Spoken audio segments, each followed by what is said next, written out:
యెహోవా వాక్యం అందు సంతోషం లేకుంటే బతుకు భారం అవుతుంది.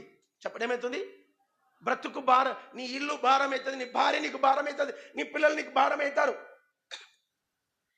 నీ జీవితం భారం అవుతుంది, బ్రతకడమే భారం, ఊపిరి భారం అవుతుంది. గుర్తుపెట్టుకో.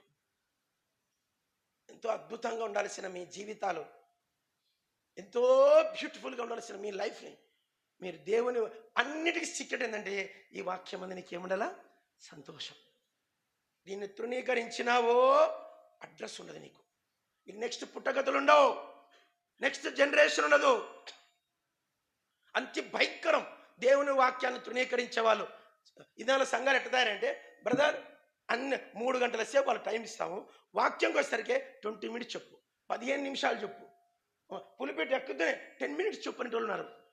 ఎంతో పెళ్ళికి పిలిచారు, కష్టపడి పోయినా, రాజమండ్రికి పోయినా, అంతైనాక పులిపెట్టి మీద ఎక్కిపోతుంటే ఆయన అంటాడు, అయ్యా 10 మినిట్స్ చెప్పు.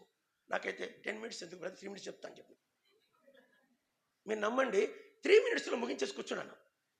దానికోసం up and down 24 hours journey నాకు అవసరమా? నాకు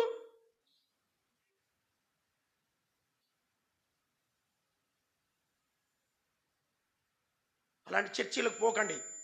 చెప్పండి, అలాంటి చర్చిలకు, దేవుని వాక్యము తృణీకరించబడే మందిరంలో గడప కాలే చెప్పండి పెట్టకూడదు.